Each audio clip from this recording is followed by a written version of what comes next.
Well, hello everybody and welcome back to the channel, and today we're going to take a look at a deck list that I've actually been working on in my spare time. This is the Ho-Oh Toolbox. So, of course, I will be going into more detail in a moment once we go to the deck list, but obviously this is still a work in progress. Just to point out, I've not played this in person as I don't have all the cards yet. I have most of them, I just don't have the Ho-Ohs at the minute, but otherwise I pretty much have everything else. So before we begin, in the description below, there'll be a link to some timestamps. So obviously the deck list, first game, second game, outro, and of course, in the description below, there'll also be the deck list that you can copy yourself. But obviously, just bear in mind, this is a work in progress deck list. I'm still working on it as I go along. So let's jump to that deck list. And welcome to the deck list. So this is very similar to some of the Ho-Oh boxes that you've been seeing online, and obviously doing well at various local tournaments and obviously regionals and obviously NASC and things like that. And obviously I've been working on it over time. I'm just going to do that to make sure it's all straightened out and everything. But yeah, this is definitely a deck list that I've been slowly working on over time. It's nothing like what I've worked with before, because obviously the whole idea is we use the Ethan's Ho-Oh to accelerate fire energy to it, 2 per turn of course, depending on if we have both down. And obviously we can then use the Armarouge with its fire off attack, well ability I should say, which can move any fire energy that we have on our bench Pokemon to our active Pokemon. So what that means is we can have a multitude of various different attackers. So we've got my boy Durant, Gouging Fire, Iron Hands, Cornerstone Mask Ogerpon, Wellspring Mask Ogerpon, Mew EX, and Lillie's Clefairy EX. And of course Bloodmoon Ursaluna EX. This is a heavy 2-prize deck. Obviously, you can use the Armarouge to attack if you really want to, but I do not advise it. But obviously, the reasoning for that is because we get to play one of my favourite cards of the format, that being Legacy Energy. This card is extremely good. So as long as this card is attached to a Pokemon, it provides every type of energy, so in other words, Armarouge can move it. But of course, it only provides 1 energy at a time, but we only need to supply 1 energy at a time anyway, so that's fine. If this Pokemon this card is attached to is knocked out by damage from attack from your opponent's Pokemon, that player takes 1 fewer prize card. This effective legacy energy cannot be applied more than once per game, but obviously we have no way to recycle special energy, so that's not a problem. But the whole idea is we want the opponent to go 2-2-1-2 in a way. If we can obviously do that, because obviously we want them to go 2-2-1-2, and then that gives us 4 attacks to take 2-2-2. Which is why we're running these multitude of attackers, so that we can do that. Obviously, Gouging Fire has a cracking attack with 260. Iron Hands can take 2 prizes on low HP Pokemon. Clefairy can deal with Dragapult. Mew EX can copy attacks. Wellspring Mask Ogerpon can also do his job in that regard. Obviously, we would want to keep the legacy on it. So sometimes we may have to put 4 energy on the Wellspring in order to do that. Of course, some lists are playing a Bidoof. I personally prefer playing a Cornerstone. Cornerstone is a much better attacker, but also it wars a lot more and does a lot more. Obviously, there are ways around Cornerstone. We all know them. But personally, I just like having a Cornerstone in the list. I think it's a pretty solid addition. Then, of course, we have 4 Research for Draw, 4 Pokégear to find said draw, 2 Iono, 2 Boss, Penny, Brock Scouting. The reason for the Penny is we mostly play basics. The only things that are not basics are the Armarouges. And of course we can attack with this if we really need to. But like I say, having a Penny is just passive heal. We can get the Squawkabilly out of the active. We can get Bloodmoon Ursaluna off the board if we start it. We can heal one of our guys if they don't go down in 1 hit. And of course, Even's Ho-Oh EX can also heal Pokemon if we need to use Shining Feathers. I severely doubt we're going to be using this, but it's something to consider. As for support cards, obviously we have the 4 Nest Ball for Ball Search, 4 Pokégears, which I mentioned already, 3 Earthen Vessel to search for our energy cards, 3 Night Stretcher to grab said energy cards back from the discard, 3 Ultra Balls to search for our Armarouges and also other attackers, Superior Energy Retrieval, an excellent card in this list. I'm very surprised I don't see more of it. This lets us discard 2 cards from our hand and put up to 4 basic energies into our hand, so we can get more more Ho-Oh and Armarouge value. Counter Catcher, not many lists are playing this from what I've seen. EXP share, most lists are playing 2. I've made a cut to 1 to make room for a Jamming Tower. Most lists are also playing Area 0 Underdepths, which I don't agree with because we only have 1 Terror. some lists are playing a Terapagos EX, but obviously we are not in a format where there is Prism energy, because obviously that's not here yet. So I don't think Prism is worth doing. Well, I don't think preparing for Prism now, if that makes sense. So like optimizing your deck list for Prism energy, but still playing Luminous energy, which is down here, I don't think that's the right move at the minute. Once that comes out, you could probably cut the Cornerstone, put in a Terapagos, swap the Jamming Tower for an Area 0 and go from there. But personally, I don't think that's the case. Then of course 3 Luminous Energy, which covers our Wellspring Mask Ogerpon, Cornerstone Mask Ogerpon, Iron Hands, Clefairy, etc. Obviously it counts as all type of energy, so it can cover that.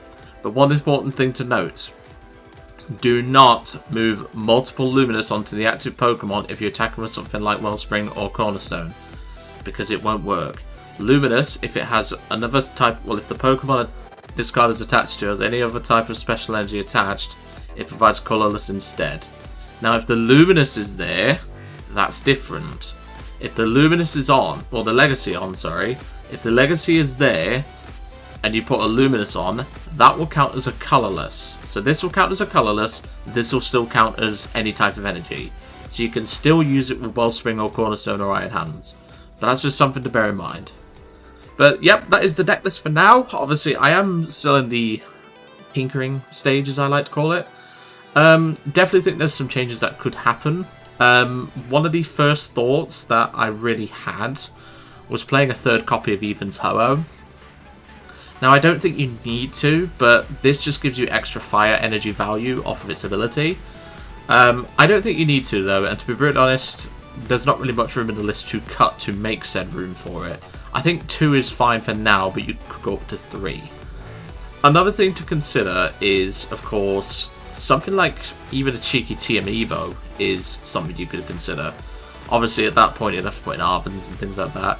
The only reason why I say this is because we don't play a Body Pop in to grab our Charcadet, so we only normally are setting up 1. And obviously, we're not attacking going first unless we're using something like Will-O-Wisp on the Charcadet or Sob on the Ogerpon.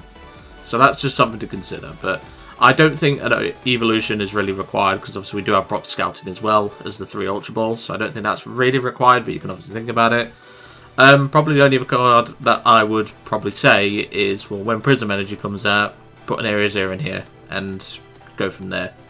But anyway, let's go on to the deck list, and, well, not deck list, let's go on to the first game, and let's see how this deck does. And welcome to the first game. We're up against a rank 109 player. This should be interesting. And they've got Marnies, so I smell Grimmsnarl. Now, I don't know how this matchup's going to go. If we can get Iron Hands going early, that is pretty good for us, because obviously we do play a decent bit of Gust. And we can go 2-2 on their Frostlass and obviously their Impidimps. I'm actually going to go first. I've been practicing going second with this deck, so it's something to practice with going first. So obviously we do play things like Squawk, and that is not a start you want, that's for sure. I wish I had gone second, but, well, we might get a Nest Ball, we might get an Ultra Ball, so let's see what happens. Yep, it's Marnie's Grimmsnarl, this will be interesting. And a basic Fire Energy, that means nothing, I know they can't donk us, so we will just go for the Attach Luminous and pass. Not a great start, I must admit, but, well, this is what happens when you go first with no Ball Surge in your hand. And there's the Buddy Poffin. So obviously Iron Hands is a very, very dangerous target in this deck. We could take 2 prizes on things like Impidimp, Badoo, Frostlass, Snowrunt, Monkey Dory, things like that. So Iron Hands is really going to be an MVP in this matchup. Obviously, one important thing to note, we do not want to attach a second Luminous. Obviously, I mentioned this in the deck list, but obviously if you've jumped to the games, we don't want to be doing that. So we don't want to put Iron Hands in a situation where he can't use his Appy very much. So we're going to be attaching Basic Fire. And looks like he's going to try and Itchy Pollen us, which is understandable. But we play 4 research, so he doesn't necessarily know that, but still. So there's the Itchy Pollen for 10. That's fine with me. a basic fire energy, that is fine. We'll just go attach and research. We don't need the Clefairy down. And that's frustrating because now we have no way to get anything going, which is annoying. Yeah, this isn't looking good, so we just got to pass. The itchy pollen is really annoying here. I can definitely see why some people want Badoo banned. Like, genuinely, I can see the reasoning behind it. It's one of those cards that is just extremely annoying. It's played in most decks, and it's not funny, like, at all. But I digress. The thing is, though, would he realistically attack with the Grimmsnarl? Because the moment he undoes Badoo, I get access to my items. So I don't know if that's really worth it for him. So let's see what he does, because... okay. Why would you Iono me? If I did nothing off the research, like, you know... logic would decree, no? Or is that just me thinking about it? So we obviously do have access to Cornerstone in this matchup, is one thing to consider. And he is going in with the attack. I don't think that's correct myself, but... well, that is just how the cookie crumbles. He does obviously not get value off his Shadow Bullet, he's only doing the 180. But yeah, I don't agree with this at all. I think you should continue with Dukin, but I digress. I'm trying to reason with a Marnie's Grimmsnarl player, so yeah. Alright, so that's not particularly great. So let's go for the Nest Ball in a moment. Because we can bump you. Nest Ball for... I think we actually want to grab a Mew here, because we can get some extra draw. We can bench Fez, attach Legacy, things like that. Now, do I want to attach the Legacy to the Active Iron Hands? I don't think I do, because I don't get much value from it. So I'm going to attach it to the Cornerstone and use Restart. So there's an Ethan's Ho-Oh, so we at least get some value off of that. Because we know Iron Hands is going down anyway. So we'll do that, and then we will pass. Now obviously, Mew is Dark Weak, but obviously even if it wasn't, it does die to Marnie's Grimmsnarl. And there's the German Tower Bump. That's annoying, but that's okay. We can live with that. He's getting out an Artisan, probably for a Monkey, I would imagine. Or maybe a Snow Run, because Snow Run is his only way around Cornerstone, unless he starts using Corkscrew Punch. But that's what I mean, we can sit behind the Cornerstone if we need to. We can 3-hit a Grimmsnarl. So I'm not hugely worried. And obviously it's a Legacy Energy Cornerstone, so again, it's nothing like we need to worry about. And obviously off of this Iron Hands going down, we do get Cornerstone, we do get Mew draw, we do get Fez draw. So this may be a slow start, but I'm more than happy to be patient. So I'm not hugely worried about this. Body Puffin and TM Evo, that's fine. Just gotta hope he doesn't have a huge amount of Gust in his deck. There's a Body Puffin. He's probably going to go more into the Frostlass side, which is understandable. And is also quite annoying. But we will see. So like I say, it's taken him a while to do his actions, which it really shouldn't. You don't have a huge amount to do. And there's Shadow Bullet for knockout. And what's he going to hit? Don't hit the Cornerstone, you don't do damage. And I will laugh. Okay, he hits Fez, understandable. So let's promote the Mew, because we have a free pivot. We might as well make use of it. And there's a basic fire, so we will bank that onto the Ethan's Ho-Oh. Because obviously we could just get more energy anyway, so it's not a big deal. So we'll go for a restart for 2. Okay, that's not too bad, so let's go for an Artisan. Get a Charcadet. And then flip the script. There's a Night Stretcher for an energy. Nice. Then experience share to Charcadet, because that way we at least have some coverage in that regard. No Iono, that is annoying. But that's okay, we can sit behind the Cornerstone and just hope at this point. Obviously, if he does boss KO something, that does give us access to Durant, but Durant is a little bit shaky in this matchup because obviously he does 180 damage, and the Frostlass ping will actually finish us off, so we don't get Fez draw. Because it's in between turns, because Fez specifically states it's in between, well, it's Fez specifically states, if we want to go into detail here, once during your turn, if your opponent, any of your Pokemon were knocked out during your opponent's last turn, you may draw 3 cards. Because it's technically not in my turn, if that makes sense. Yeah, it's just how it works. He's going for an Evo, which smells to me he doesn't have boss. But if I remember rightly, most of these Marnie lists are running 1 boss, 2 counter catcher, so we can actually use this to our advantage. And there's the double Frostlass, which is going to be a problem. But we need to start pinging damage onto this this guy anyway. Obviously, we have no way to heal these other than Penny, but obviously we discarded Penny early on, so it's not looking great for us at the minute. And there's that. We're just going to go for a straight research. Okay, that's pretty good. We get our Armarouge, so we'll evolve that. And then we'll Earthen Vessel away the Squawkabilly, because he is useless at this point. We can then attach for turn onto the Cornerstone and bank an energy onto the Ho-Oh. And we can go for a Demolish for 140 damage.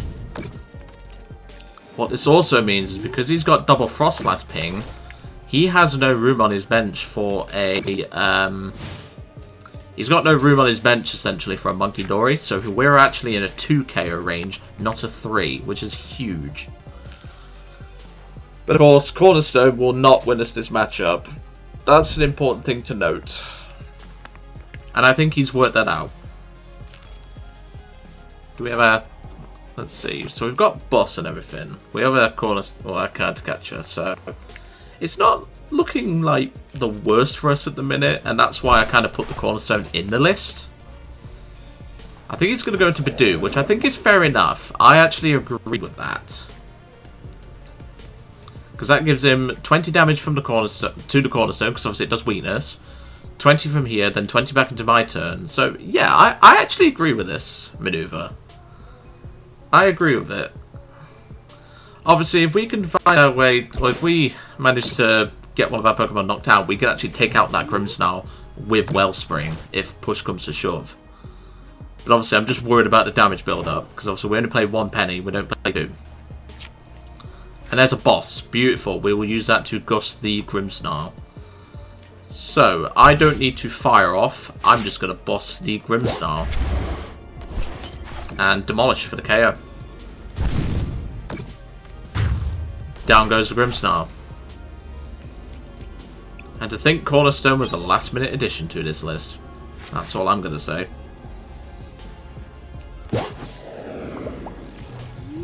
Freezing Shroud. Like I said, the damage build-up is starting to worry me, but I'm hoping we can go 2-2 in the prize race. Obviously, Iron Hands is in the discard, which is a problem, but we can eventually find that again. With access to Night Stretcher and things like that. So there's a Monkey Dory. Basic energy coming back. Oh no, it's bringing the Grimmsnarl back. Okay. Evolve to Grimmsnarl.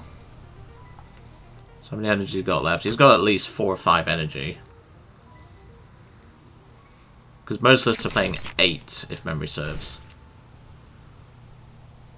Obviously, we're on equal prizes, so that's an important thing to note. So let's see what he does. I think his best option here, or that, I think his best option is to just keep up the Itchy Pollen lock. It's probably his best move. And there's a boss. Okay, that's pretty good for us. And there's the Itchy Pollen. So I think what I want to do is I want to ping this Grimmsnarl with some damage. So I want to hit it with Cornerstone is what I'm trying to say.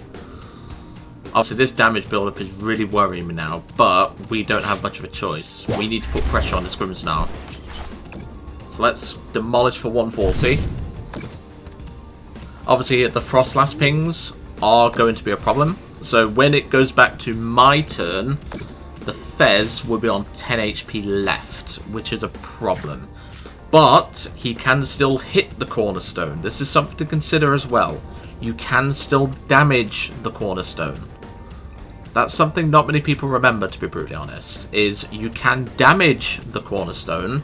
You just can't, you know, you can't, I'm trying to word this. So you can't damage the Cornerstone with the Shadow Bullet attack, but you can go around it with the bench damage of Shadow Bullet. And obviously you have access to Monkey Dory as well. Now if he's smart, which he isn't, he would have put that 30 on the Mew. Or passively the Armarouge. The Armarouge would have probably been a better pick, because that shuts down my engine.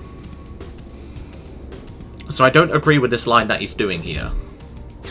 What I'm also thinking of doing is, once this Cornerstone takes a bit more damage, I can retreat into the Ho-Oh, use Armarouge to move some damage off, and we can actually swing with Ho-Oh and start healing these boys, because we're getting desperate now.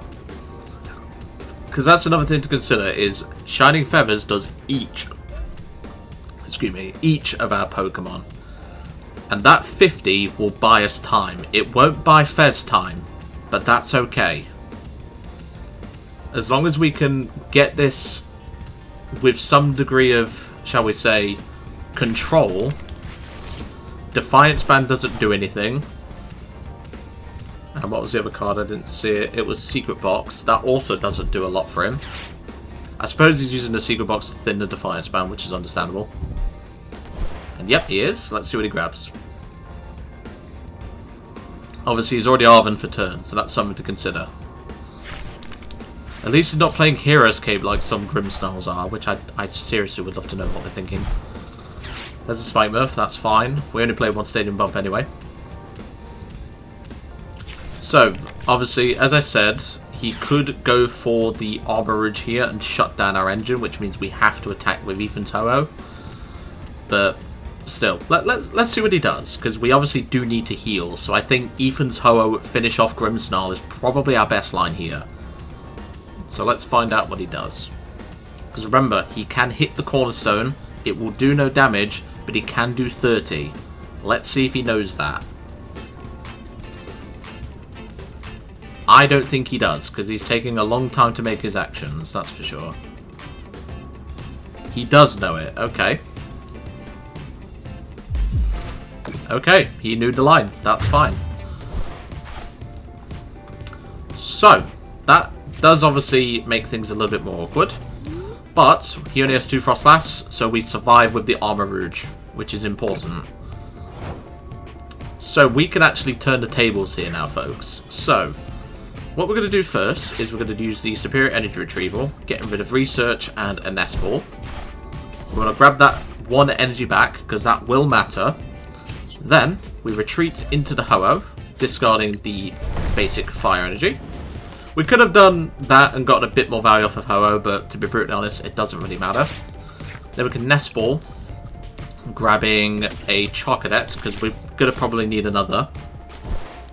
We can then attach to the Ho-Oh in the active. We might as well restart for 2. Okay, that's pretty good. And we will Iono. Limit their hand to 2. They have no draw.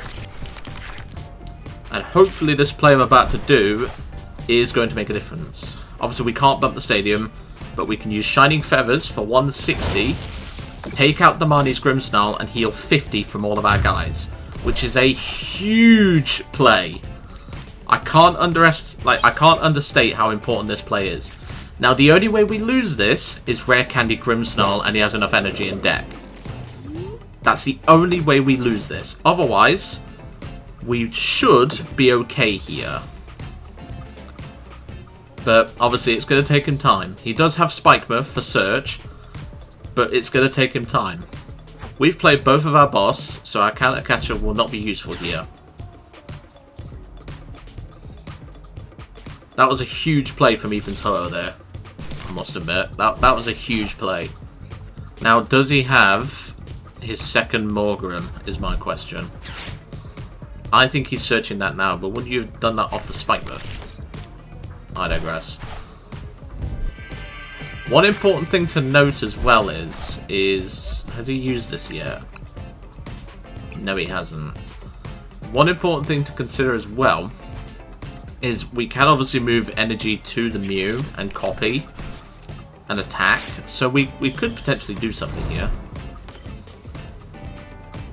We could even go in with the Armarouge as a single prize attacker, but because of the Frostlass pings, that is not recommended. I think we just have to go for the Ethan's Ho-Oh and just hope we can, you know, last. Now, if he's smart, he will take out the Armarouge here. And he is. So that puts us on the timer now, folks. Because obviously Itchy Pollen for 10. Then the Frostlass pings will finish off the Armarouge. So I'm afraid, because we don't have Gust for this Morgrem, I'm afraid that is going to be game, folks. But I'm going to go down swinging. I don't want this guy to have the satisfaction of wasting my time and then he gets all that. So what we could also do is we could go with the Cornerstone, but then he literally just needs to pass turn and win. So yeah, we just attack with the Ho-Oh. We obviously lose because, well, you know, he just goes Evolve to Morgrem, attach an energy, but I don't mind. That was a pretty fun game. So because I know how long this guy takes to do his moves, I will just concede there. I mean, look at the time difference. Like, he has no reason to take that long. But that was a good start. Let's go to game 2. And welcome to game 2. We have someone with a Giratina rank now. I wish Giratina would come back in a card form. I was a Giratina V-Star player, Lost Box Tina player when I first started playing Pokemon. It was my first proper deck. Wasn't the best deck in the format. Well, it had its time, but then Lugia came along and reared its ugly head. That was back when D-Rotation was still there.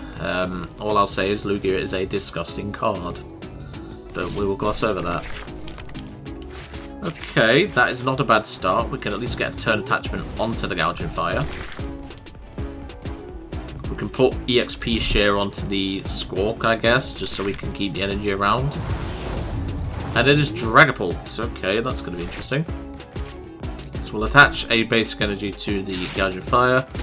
Ultra Ball away, Bloodmoon Ursaluna, and we'll actually just... No, I'm going to keep the EXP share.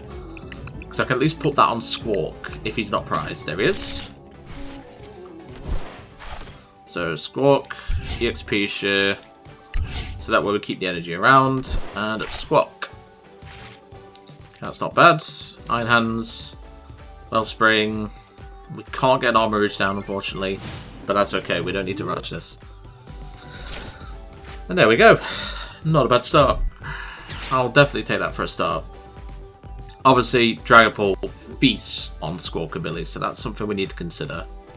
Now, is this Dragapult Charizard? It is. Okay.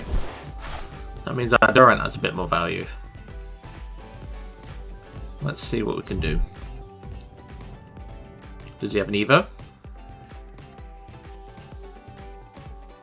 Do you have an Evo? Because...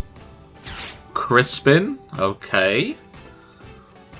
I don't know what you're playing Crispin for, but sure. Are you going to bite me for 40? I think they are about to bite me for 40, in which case, sure. Yep, it is a bite for 40. Okay, this is off to a great start. So let's attach the Legacy and Research. So there's a Ho-Oh and a Charcadet. Excellent.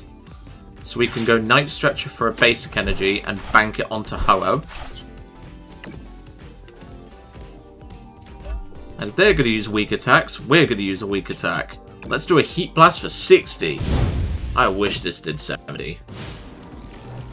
I seriously wish it did 70. Reprint Gouging Fire and have it do 70 on its Heat Blast. Huh? Dragapult Charizard with Xatu? I mean... That's not a bad thing. Huh?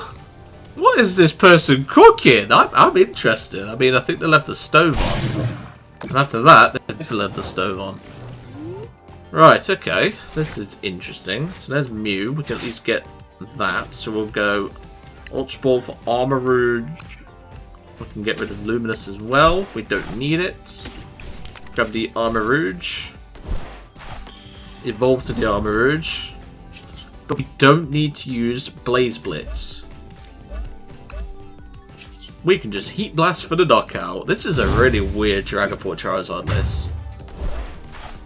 How thick is their Xatu line then? If they've made that room. There's one of our Armarouges. That's fine. How thick is their line then? That's what I want to know. Are they doing another bite? Oh my god. This has got to be a joke. Or a bot. Is this a bot? That's my only thought. Okay. So we can actually go with a Soblock if we really want to. But I don't think we need to. So I'm just going to Blaze Blitz and take it out. Take their energy out of play. I'm fairly certain, folks, this is a bot. Which, for those that don't know, there is bots in Pokemon. Not many of them, but there are bots. So one important thing to note is we're down 2 Luminous Energy. But obviously Wellspring can shuffle it back in if necessary. I swear to god, if you if you triple strike me, I'm just gonna laugh. Right. Earthen Vessel away the Armarouge. Grab 2 basic fires. So now we can go in with the Wellspring and just take game. I'm not BMing. It's just extra energy in place so that way it's not messing around. Because obviously I need to take 2 off of the Gouging Fire. And then we fire off. Move the Legacy to the Wellspring. Move 2 fires. And Torrential Pump. Shuffle the energy in. Take out both basics. Job done. That was the weirdest game I've had in a long time, but hey, it's a W. We'll take it. I have no idea what they were playing, folks. I'm just going to say that right now. What a strange deck. I mean, respect for the bite is all I'll say, but, you know, some of the things you see on live, man, I really don't get it.